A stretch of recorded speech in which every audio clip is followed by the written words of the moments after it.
اس وقت میرے بچے لنگر خانے میں جا کے کھانا کھاتے ہیں۔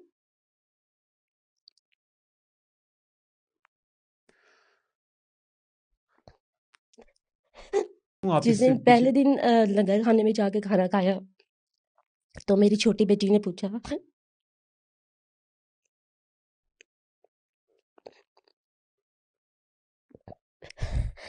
کہ ماما آپ نے پیسے تو دیے ہی نہیں۔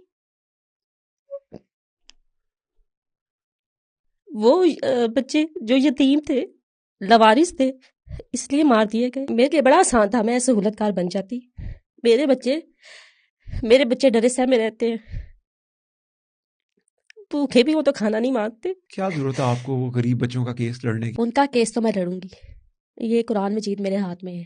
جب تک میری آخری سانس ہے، جب تک کائنات کے قاتل گرفتار نہیں ہوتے۔ یہ لڑکی، اس کی جان اتنی سستی تھی، یہ مار دی گئی، اس کے جسمانی اعضاء کھا دیے گئے، اس کو اتنی حیوانیت سے مارا گیا، بھوکا پیاسا رکھا گیا اس کو۔ جس شخص نے نعرہ لگایا تھا ریاست مدینہ بنانے کا، عمران خان نے، آدھا پھیپھڑا۔ ہارٹ مینشن آن جار بٹ ناٹ فاؤنڈ۔ ہارٹ، اس کا دل بھی نہیں تھا؟ دل بھی نہیں تھا، آنتیں بھی نہیں تھی، تلی بھی نہیں تھی، اور تمام خون بھی جسم سے غائب تھا۔ کس نے اس کے اعضاء کھا لیے؟ بشرا پنکی نے۔ گہوارہ کے 25 بچے، ان کے جسمانی اعضاء بھی نہ صرف بشرا پنکی نے خود کھائے بلکہ عمران خان کو بھی کھلائے۔ ان بچوں کو بشرا پنکی کے حوالے کیا گیا۔ بشرا پنکی نے کالے جادو میں استعمال کیا۔ 8 نومولود بچے جن کی بلی دی بشرا پنکی نے بنی گالا میں، ان کی ہڈیاں جلائیں، زندہ بچوں کو ذبح کر پھینکتی تھی۔ بنی گالا میں ایک انتہائی اہم ویڈیو ریکارڈ ہوئی۔ اس ویڈیو میں خاتون اول بشرا پنکی کو 25 معصوم بچوں کی بلی دیتے ہوئے ریکارڈ کیا گیا، زندہ جلاتے ہوئے ریکارڈ کیا گیا، اور اس وقت عمران خان بھی موجود تھا۔ بنی گالا میں موجود تھے، ان کو پتا تو نہیں ہوگا نا یہ کام ہو رہا ہے، کیونکہ وہ عمران خان اس بلی میں شریک تھا، اور مجھے ترقی دے کر عمران خان کی حکومت نے سپرنٹینڈنٹ کا شانہ 4 اپریل 2019 کو تعینات کر دیا۔ میں خاموش ہو جاتی اور اپنی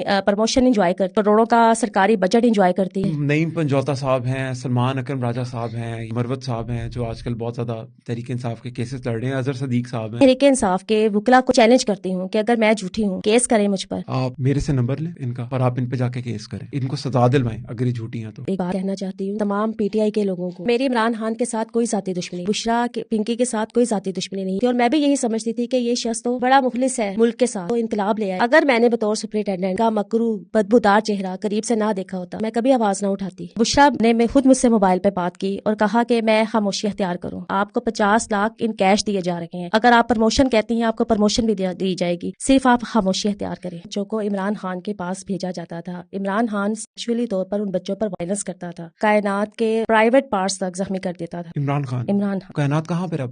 کائنات تو مر چکی، میرے شوہر کی وفاداری کو لے کر، جان ساری کو لے کر، نون لیگ کے ساتھ، اور یہ ایسا دیوانہ ہے، یہ ایسا پاگل ہے کہ آج بھی نواز شریف کا دم بڑھتا ہے، آج بھی مجھے کہتا ہے افشاں نواز شریف صاحب جب وزیر اعظم آئیں گے تو سب ٹھیک ہو جائے گا۔